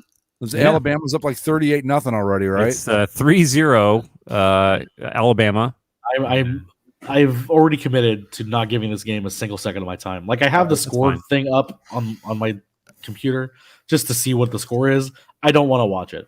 Just tell me who wins. The SEC wins. Yeah, Yeah, and we all lose. as usual. You know, the one to me, what's the more important bit of news this week was that Jackson State, Deion Sanders, Jackson State got another another big top recruit. Yeah. and They got the number 1 guy, and this was what, the number 5 guy? something like I think so. Yeah, and I mean, I love between that and NIL money and players getting paid to go somewhere. I love it. I hope it all goes to hell. I hope the whole thing is turned on its head. Did you guys see that? I don't. It was somebody, one of the sports people I think we all follow on Twitter, said that basically with the NIL thing and Alabama not being able to do the normal, behind the scenes money payoffs and all that, it's going to level the playing field eventually. Oh yeah, that'd be nice. Yeah, because they can't blatantly cheat. And I mean, come on. No, yeah, because I'm I not gonna sit think here and I act like saw, Ohio State's like Pierce the driven snow, while Alabama's not. But I mean, they can't do the deals anymore. Why would you? I thought I saw where was it Saban said that there should be like some sort of regulatory committee on that stuff. Okay, And it's like, oh, you want the guys to Yeah, regulate right? that? Mhm. Yeah, okay.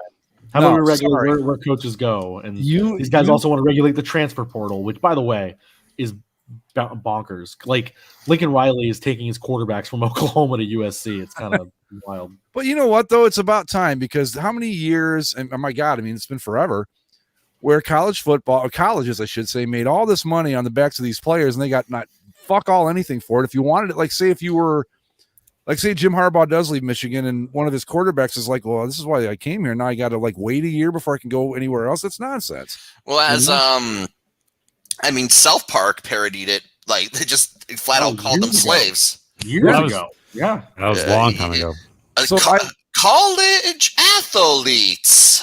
You're not going to hear me like going, oh, this is awful. No, fuck them. You know what? Make as much money as you can get. And if Deion Sanders can keep picking off, 5-star recruits, good for him. More power to him. Go And you Jackson got, State. I don't know, and then you've got like the guy, the one college athlete who the Panthers are paying to presumably wear their jersey around campus or something. Like, good for you.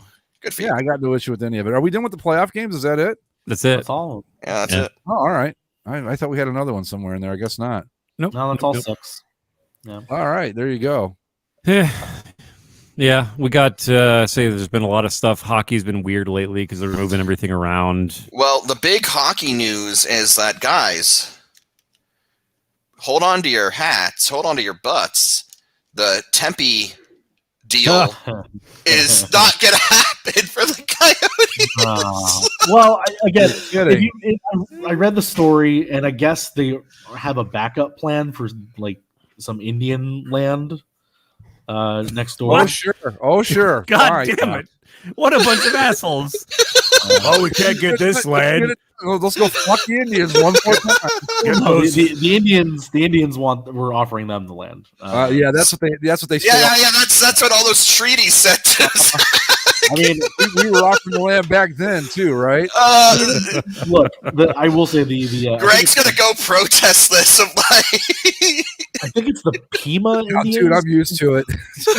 The I think it's Visa. the Pima Indians that they are out there, and they have a whole bunch of casinos, and they have the big facility where the Diamondbacks and Rockies play, the Salt River thing. That's on Indian land. okay, here's the thing. I will be okay with the Coyotes putting a team on the Indian reservation if the tribe has to own the team. I want to see the fucking paperwork on this deal, and I think we should run it past a bunch of lawyers. See, this is where this is actually where America needs something like Canada has.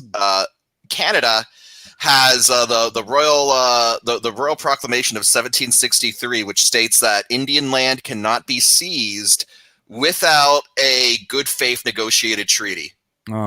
So that's where a bunch of native tribes actually got very rich recently due to that, because it turned out that Vancouver was not seized on the up and up. So imagine my surprise.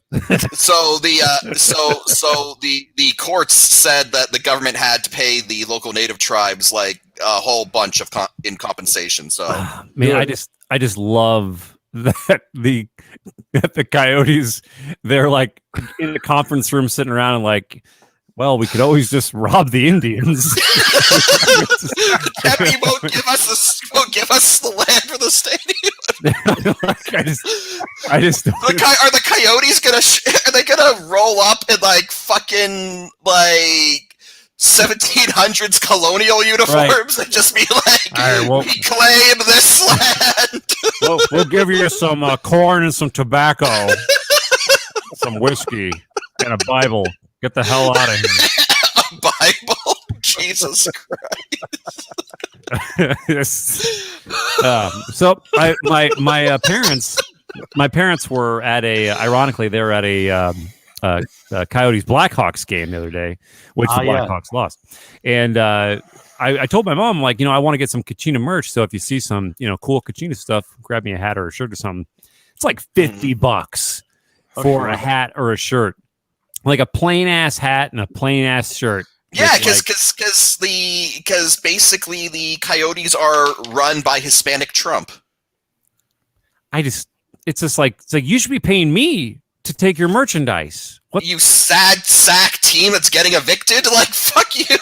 That's the excuse they're going to use when they fuck the Indians over. They paid us, really, honest. Okay, question. Smallpox blankets. Fuck. So, question. Because Indian reservations in the United States technically have their own sovereignty, right? I believe so. Technically, okay. So if the Coyotes come in and just take the land, would that make it an invasion of sovereign territory? And if so, would that make the stadium site a disputed like territory or potentially an independent country? I thought they had a deal, like a backup deal. It says the Coyotes could pursue a deal with the nearby Salt River Pima Maricopa Indian community. Well, yeah, they could. They gotta, they've got to assemble their forces first along the border before they. I wonder how much of that is like negotiation, though. Like they're trying to get Tempe to turn on them. I mean, I think what we're going to end up with, guys, is they're not going to have a fucking place to play. Yeah, they're not going to have a place to play. And the hilarious, well, what I thought was the most hilarious thing about the story before we started talking about the Coyotes just seizing land from the Indians, Jesus Christ, was the fact that the reason why the Tempe situation looks not great for them is because there are enough city council members in Tempe who are leaning to vote no due to the fact that the Coyotes don't pay their taxes.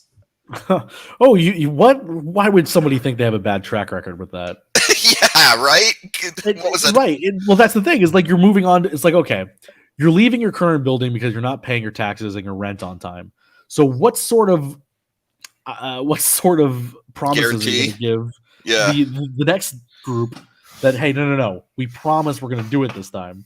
Like, come on, guys. Well, if they move to Indian territory, there are a lot of taxes they won't have to pay. Believe it or Well, not. I mean, not like federal. I mean, still some federal income tax and all that, but there are. Do that. Would they be allowed to put like slot machines in the arena? Well, wouldn't there be more of like That would be an NHL call more than I think than a Like- legal thing. Yeah, like they couldn't sell alcohol there? I don't think. So Why not? I thought that there was some restrictions on selling alcohol in certain. I can't remember. I could be think. pulling it out of my I ass. think in cases like this, the way that I understand it is that when it comes to stuff like this, entertainment complexes in on reservation land, it's like the tribe kind of sets their own rules, and so they have to operate within the framework of obviously of federal law. I mean, you can't. I mean, there's certain things they can get away with, but you can't go like, hey, you know what? Like, we're going to make, I don't know, say heroin use legal. That they're not allowed to do, but there are certain things that they can kind of. I know that like on the Onondaga Nation, when I lived in Syracuse, you could buy stuff there cheap because there was no state tax, no local tax in any of it. And a lot of people would go there to buy goods because it was cheaper. But I don't know. I mean, Dennis makes a good point. Having been to a Golden Knights game, yeah, they don't have slots in the Vegas arena either. well, you don't need one. You don't need one when the arena is connected by a tunnel to the Bellagio. Right. Well, but I think that would be a league thing more than it would be a. I think that like was it the Maricopa Indians are gonna. But then Team again, Maricopa, wouldn't that be so perfectly Coyotes to be like even more gaudy about gambling than the team that actually plays in Vegas? well, again, Mike, you've been to Vegas. It's right. Yeah. It's connected to the New York, Yep. and the sports book for the New York just so happens to be by the exit that leads to the arena. Yep. You Like, walk that right was not through done, it. that was not done on purpose. That's just where it was when they built the arena. But it's like, by oh, accident, right? convenient. Get a convenient accent. It's funny how these things just work out, Yeah. But yeah, the I don't know. I just think I actually think that'd be hilarious if the Coyotes actually just put slot machines in their illegally stolen land arena. I mean, but it would give them better reason to use the Kachina logo, right? Yeah, I guess. It would make more sense. Yeah. Again, I'm okay with it, but the tribe has to own the team. Like that's the. I think what I think would be hilarious, Mm. just absolutely fucking hilarious, is if the tribe did take over the team, right? Mhm. And they came up with like just the most offensive fucking logo you could think of, and like, what are you going to do about it? Well, I mean, I think that the Coyotes owner, whose name escapes me, he's kind of an asshole. Alex Marullo. Like Yeah, I said, he's the Hispanic Trump, basically. He is part of the problem as to why they can't get a new deal. I think that people just don't really want to work with him. Because he's a shady businessman who, his hockey team is getting evicted because they don't pay rent. So, Whatever. It'll be interesting to see how it plays out. That's for sure. They'll send Phil Kessel out to some, tribal land with a bottle of whiskey and some maize or something, and be like, "Yeah, you got to get this done, Phil." And in addition to that, a flag with the Coyotes logo on it, so he can plant it right down and claim it in the name of the Coyotes. I don't know. I would love if they just beat the shit out of whoever they send out there. Like, hey, so we're gonna build a facility out here. Oh yeah, okay. Well, here's what we think about that. Well, like the it's just so dumb because when people have pointed out, right? Because you've got the Suns Arena in Phoenix proper. Yep. And then you've got the jobbing.com arena, which I know that's not what it's called anymore, but fuck it. That's what Gila it'll always River, be. I believe. It's always going to be the jobbing.com arena to me. That's in Glendale, which is a suburb of Phoenix. And then Tempe is within the Phoenix metro area, I think. It's technically a suburb, but it's right there. It's nestled in between Phoenix and Scotts. It's east of Phoenix, south of Scottsdale. They're bordering all these cities. Okay. It's where ASU is. It's not nowhere. It is the middle. It is in the middle of everything else. But yeah, so fact that like even if this like Tempe proposal somehow gets through, you're gonna have like 3 major arena venues in what is essentially one metropolitan area. No, it'd be one. I mean, beyond that, they also have an amphitheater and the fairgrounds arena that they use for concerts still. That was talked about as a potential like halfway point for the Coyotes. Well, for it to work as a halfway point, you need an end point, which is right, which is the other problem. And it sounds like the Coyotes are still of the belief that when push comes to shove, they'll still be able to make some sort of year by year agreement with Glendale, and it's like, why would anyone do that? It's a mess. Unless Gary Bettman signs a like $10 million check himself. I don't know why anyone. Gary doesn't have that cash. He's already spent the Seattle expansion money on hookers and blow. Here's the check. Please don't cash it till the 13th of the month. Don't ask why. We forgot to discuss our Zach and I's near rendezvous in Arizona over Christmas. Yeah, we were like 30 minutes away from each other. We're breathing the same air. Yeah, we're both like I don't know. You were kind of northwest, and I was in Glendale, and you were in Scottsdale. Yeah, it was super weird, but pretty cool. Opposite sides of town, but again, that as we said, I think the closest we've ever been, and any of us have ever been to each other at any point. I thought that Mike and Greg were close. Yeah, well, I don't think we were as close to Scottsdale and wherever Zach was, but you were in Tampa, I think, or driving through at one point. I went to Clearwater a couple times while I was down there last winter, which is I don't know how far that is from you, Mike. That's about. Oh, it depends on traffic, honestly. Yeah, it could be like 3 days or 15 minutes. Just yeah, you could be stuck on that fucking bridge for 3 days if you hit it at the wrong time. But yeah, it's around that. But I don't know. No, we've all got to meet up for the Omaha Beef game. That was the Well, I think that we would live broadcast from the game with sirloin. Right. I think we would have met up last year when I was down there, but COVID was still. COVID was.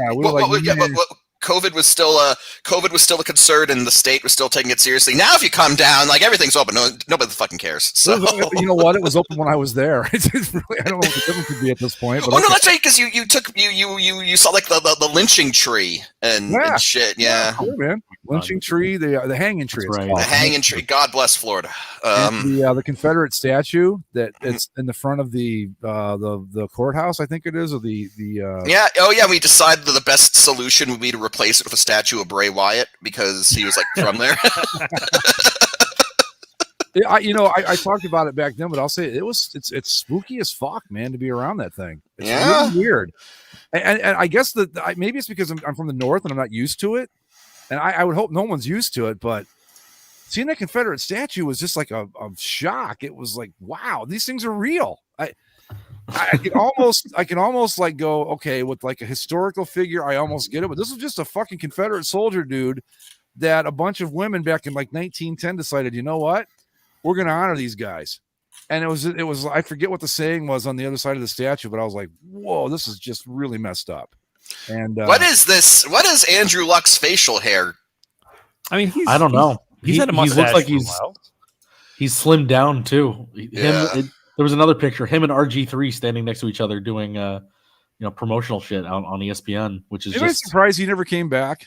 I'm kind of a little surprised that he never came back. What, Andrew Luck? Yeah. No, I'm not surprised at all. No, he seemed pretty committed at the time to being done, and good for him. He looks like he's, not going to the gym to bulk up that arm every day, and now he's just living weird mustache life. I mean, I imagine that after he made the money he did, to have the opportunity to retire as young as he did and not get the shit beat out of you every year.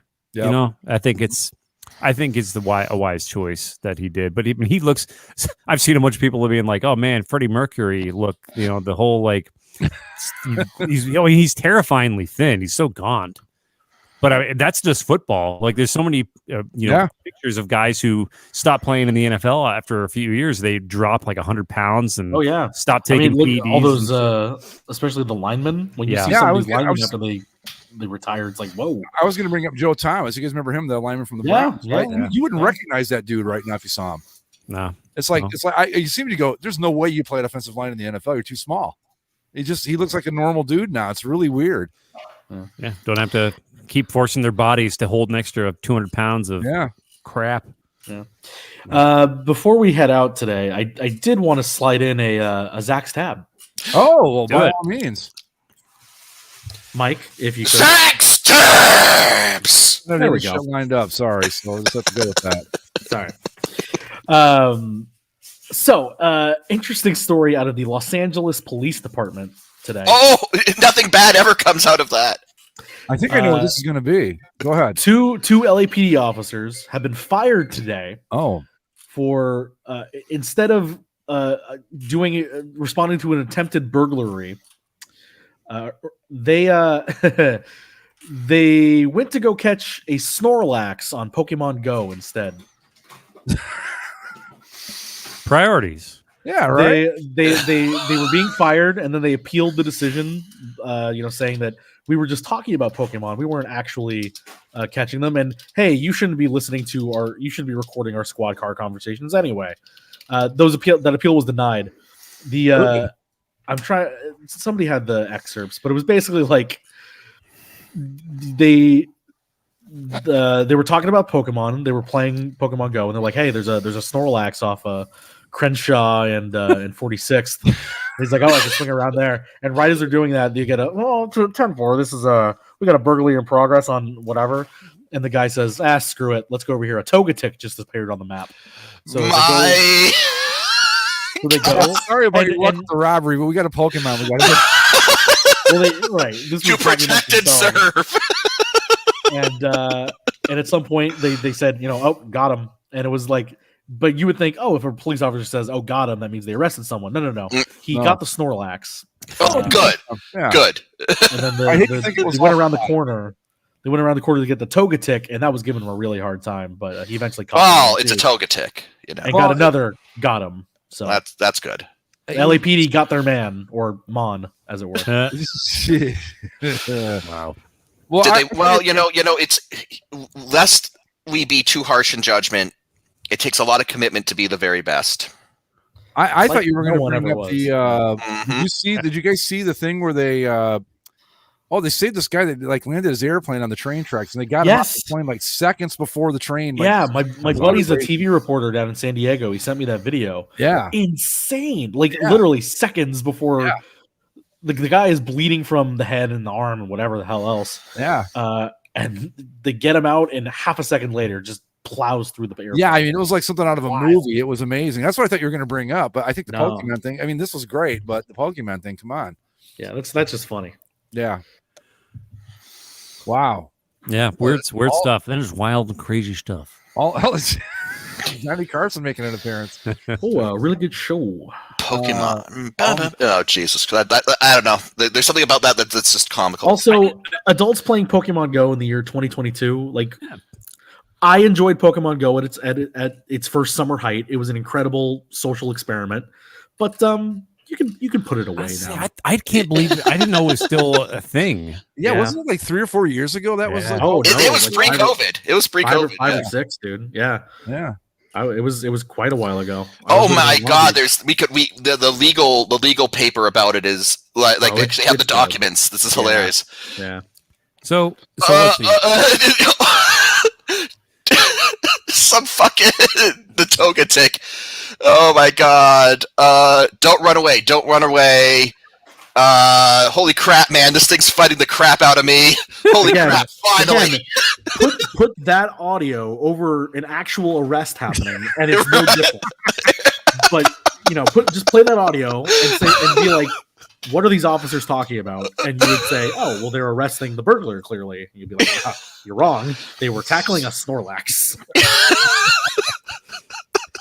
Well, so we got the national championship tonight. Well, we can, I guess, talk about that next week. We got Washington's name and uniforms unveiled in 3 weeks. What else is there coming up?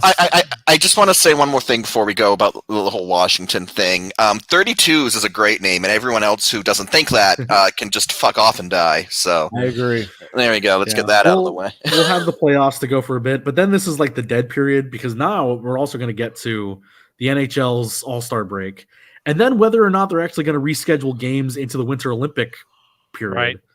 But don't forget too, we're not that far removed from the 2022 GTOV either. So we got to figure out we got 2 months. We got to figure out our draft situation too. What are we drafting this year? I like the TV show idea a lot. The 90s TV shows? Yeah. 90s TV shows. Okay. Oh shit! How do we get through this whole thing without talking about Bob Saget too? Yeah. We have no new info on him, right? Just not. Well, the autopsy I thought came back clean, like no drugs. Right. I'm betting. You know what? I'm almost willing to bet it's a heart attack because he's young for that, but it's not off the charts unusual. Yeah, and I was reading his Wikipedia just to kind of catch up on some of other things I didn't know about him, and his family has had many different medical ailments at different points in time. Yeah, like his sister died of a rare skin disease, and I think his dad died of some intestinal thing. Oh, he had a gangrenous appendix that had to get taken out when he was 18 or 20 or something like that. Well, they found it. He put out a tweet like 12 hours before they found him. He had a stand-up set in Orlando and seemed perfectly normal. So seemed like I don't positive. know. Yeah, I'm betting it's a heart attack. I mean, as someone who knows, you can be walking around one day and just go fuck. I mean, they can literally just come out of the blue like that. So that's my guess. A family friend had a undiagnosed heart condition and just fell down. Done. Yep. So there's no possibility of an autoerotic asphyxiation here then. doesn't sound like it. Okay. But well, I just from what I heard, he was pretty wild. He liked it pretty weird, but yeah, he was. I don't know about that part, but yeah, he was. And that's the thing too. When you brought up the drug thing, I always thought he was known as a bit of a partier back in the day. Now maybe he's not anymore, but he was drinker, drugs, the whole thing. You do enough cocaine, and that's going to fuck your heart up too. Now maybe not when you're doing it, but it's not great for it over the years. So there's a lot of different things that could have combined to lead to where he ended up. Sure. It's unfortunate. Yeah, he's awfully young. I mean, 65. That seemed old to me like 30 years ago, but now it's like, well, that's not very old at all. And he's a guy that meant a whole lot to a lot of different generations. Like, oh yeah. Well, for some people, he's Full House guy. Other people, he's American Home Videos. Other people, he's the future narrator on How I Met Your Mother. For other people, he is just the raunchy comic. It's. I got to be honest. When I saw his stand-up act, I was like, "Holy fuck!" Yeah. Well, yeah. If you only knew him from Full House, then that stand-up act is. I never watched Full House, but I watched a lot of it because America's Funniest Home Videos was the precursor to YouTube. Sure. And he just seemed like such a wholesome guy. And then I'm like, this can't be the same Bob Saget. There's like two of them or something. But yeah, it was. And then he did the voiceover thing for How I Met Your Mother, and yeah, he used to be on Howard Stern quite a bit too back in the day.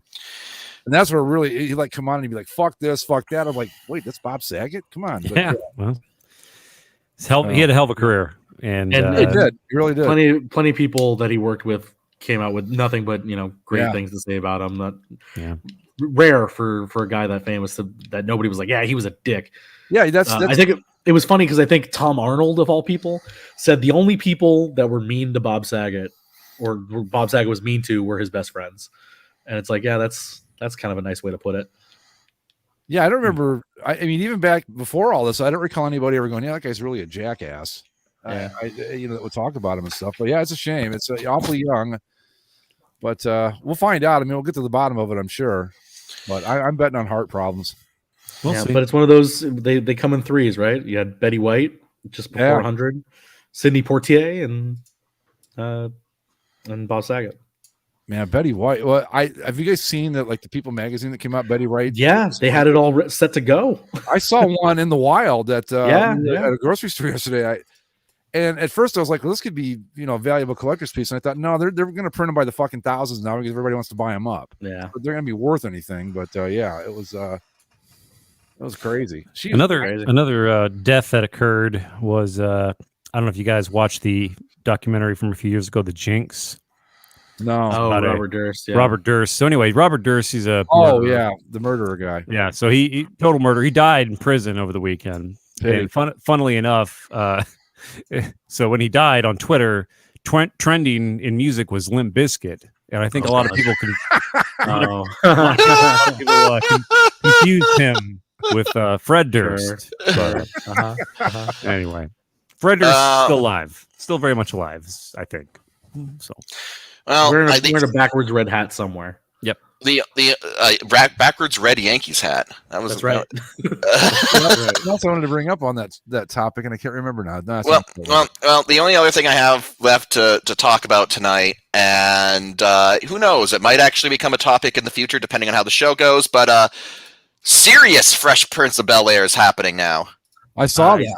I saw the Gritty side-by-side. reboot of Fresh Prince. Yeah, I saw the side by side photos. Can we stop doing this? I don't know. I don't know who was asking for like not fat Uncle Phil and like high school all-star Carlton, but all right.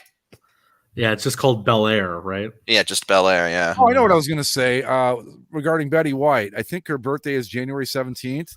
Yeah. she was real And close. I'm going to use this moment to pimp for a cause. Everyone, it would be great if you could all donate like $5 to your local animal shelter on Betty White's birthday. That would be a big thing for her, and it would be really cool of you to do. So look it up, figure out how to do it, and do it, assholes. All right. That's gonna sell people on it. Yeah, it's a good. I like it's a good stop point. I couldn't be too much of a softie there. I mean, I'd ruin my whole Sure. reputation. Greg insulting the listeners is always a fine way to end the show. That should be a GTOV entry. Sure. What was it? Coyote smallpox blankets. That's gold. I like that. Yeah. Jesus Add it. So somebody put it in the Discord for sure. All right, are we done, fellas? Yeah, let's I lock think it up. so. Yeah. Mhm. All right, we will see you all. Oh, wait, let's get one more comment in here. Let's see. What was it? Was it? Oh, We're not getting the Carlton dance. I'm sure you are. It's just gonna be like some, I don't know. It'll be I the don't dark. know. It'll be the real serious and gritty Carlton It'd dance. be like dabbing or something. It'll be a waltz or something. Yeah. Andy Everson needed a new show to check out. If you've got HBO Max, it's a limited series, but check out Station 11. It's weird, but it's kind of cool. You might enjoy it. So, all right. On that note, folks, we're going to call it a night. We will see you all next week. Follow us on Twitter at Basically Sports. Subscribe via Apple Podcasts, Spotify, the Stitcher, the YouTubes, and wherever fine podcasting is sold. We will see you all next week. Latest. Bye. Adios.